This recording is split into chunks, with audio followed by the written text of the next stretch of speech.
Hi everyone, and welcome back. In this section, we're diving into the fascinating world of unsupervised learning and dimension reduction. If supervised learning is like having a teacher guide you through a lesson, unsupervised learning is more like exploring a new city without a map. You're not given any labels or answers. Instead, you're uncovering patterns and structures on your own. Sounds exciting, right? Let's get started. Clustering fundamentals. All right, so let's talk about clustering. Have you ever wondered how companies like Netflix group their users into categories like action movie fans or rom-com enthusiasts? Or how online stores recommend products that seem eerily tailored to your preferences? These are examples of clustering at work. Clustering is all about grouping similar data points together based on certain characteristics. It's like sorting laundry. You separate socks from shirts, darks from lights, and so on. The key difference here is that, in machine learning, the algorithm does the sorting for us. Goals and applications of clustering. So why do we cluster? Well, clustering helps us simplify complex datasets by identifying natural groupings. For example, in marketing, clustering can help segment customers into groups with similar buying habits. In biology, it can group genes with similar expression patterns. And in image processing, it can identify regions of an image that share common features. Let me emphasize this. Clustering isn't just about grouping, it's about discovering insights. It's a tool for exploration, not prediction. You're not trying to predict the future, you're trying to understand the present. K-means and hierarchical clustering algorithms. Now, there are many clustering algorithms out there, but two of the most popular ones are K-means and hierarchical clustering. K-means works by dividing the data into a fixed number of clusters. Let's call this number K. Imagine you're throwing darts at a dartboard, and you want to group the darts into clusters based on where they landed. K-means starts by guessing where the centers of these clusters might be, then adjusts those guesses iteratively until the clusters stabilize.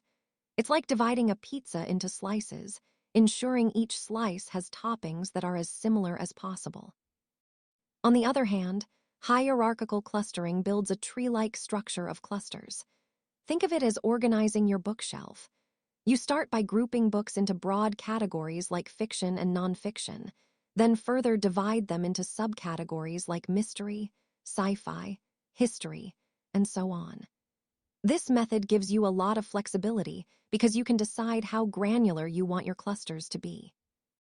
It's like building a family tree, starting with the most similar data points and merging groups until everything is connected.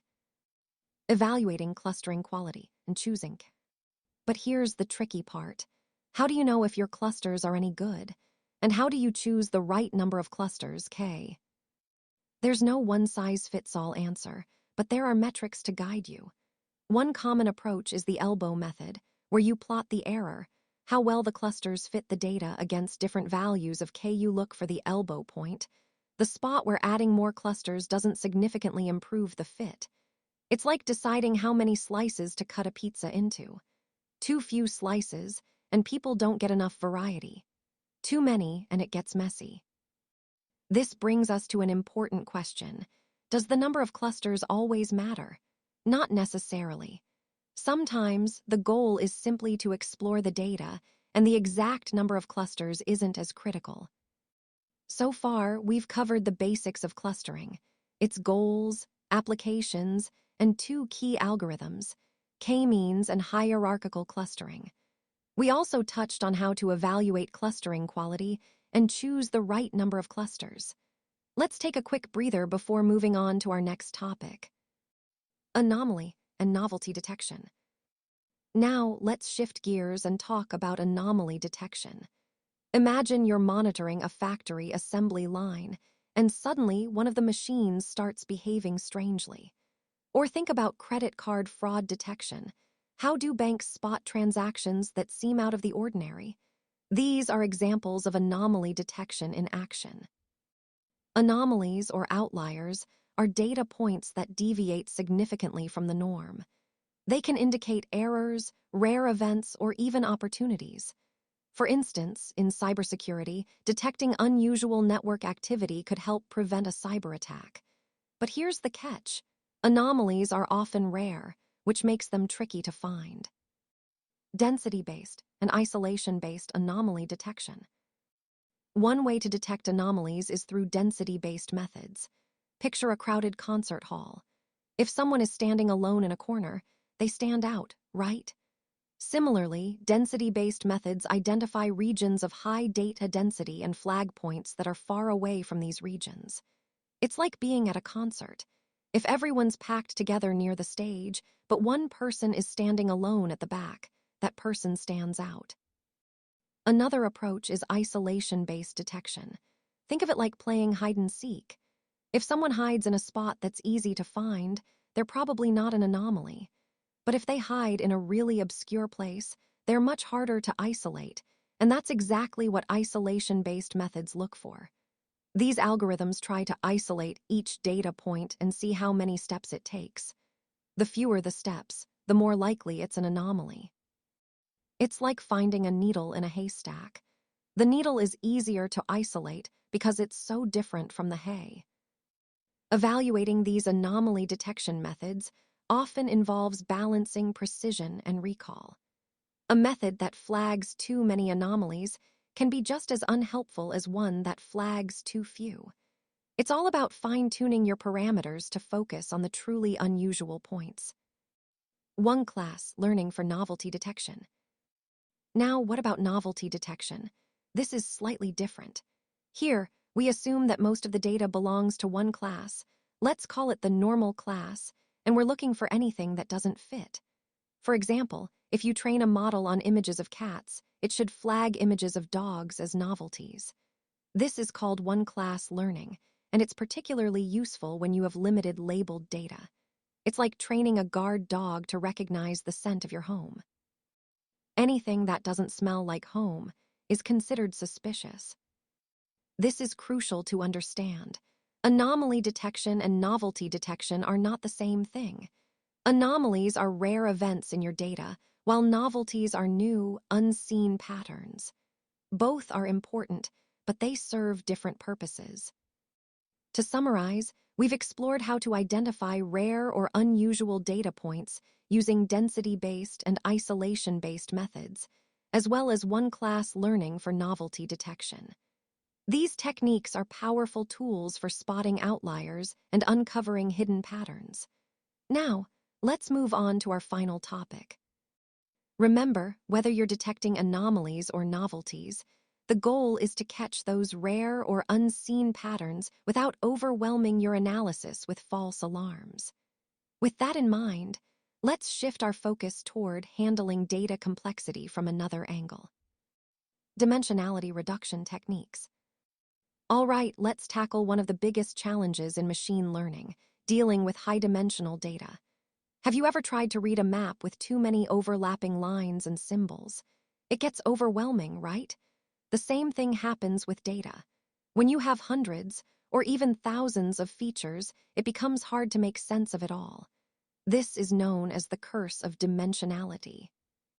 The curse of dimensionality refers to the fact that as the number of dimensions increases, the data becomes sparse, and distances between points become less meaningful.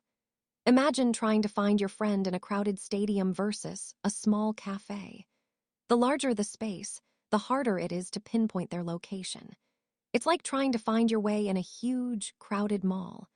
The more stores and levels there are, the harder it is to navigate. Dimensionality reduction helps us simplify the data by reducing the number of features while preserving as much information as possible. It's like compressing a large file into a smaller one without losing the important details. Think of it like packing for a trip. You don't need to bring your entire closet, just the essentials. Dimensionality reduction helps you pack your data efficiently. Principal component analysis, PCA. One of the most widely used techniques for dimensionality reduction is principal component analysis, or PCA. Think of PCA as finding the best angle to view a 3D object. If you rotate the object just right, you can capture most of its essence in a 2D image. PCA does something similar. It identifies the directions, or components, in which the data varies the most and projects the data onto these components. It's like looking at a 3D object, like a cube, from different angles. Sometimes, you can capture most of what's important by just looking at it from one or two angles. Other reduction techniques, t-SNE, LLE, autoencoders. But PCA isn't the only game in town. There are other techniques like t-SNE and locally linear embedding, LLE, that are great for visualizing high-dimensional data.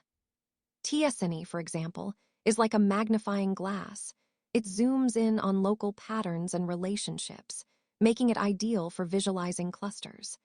It's like creating a map of your data, where similar points are close together and dissimilar points are far apart. Then there's LLE, which focuses on preserving the local relationships between data points. It's like making sure your close friends stay close, even if you move to a new city. And finally, autoencoders, a bit more advanced. Think of them as a photocopy machine that tries to reproduce an image, but with fewer details. The machine learns to compress the image into a smaller representation and then reconstruct it, effectively reducing the dimensions in the process. It's like teaching a machine to summarize a long book into a few key points. To wrap up this section, we've discussed the curse of dimensionality and how dimensionality reduction can help. We covered PCA, t-SNE, LLE, and autoencoders, each with its own strengths and use cases. These techniques are essential for simplifying complex datasets and making them easier to work with. And that's it for this section. We've covered a lot of ground, from clustering and anomaly detection to dimensionality reduction. These are foundational tools in unsupervised learning, and mastering them will open up a world of possibilities in your machine learning journey.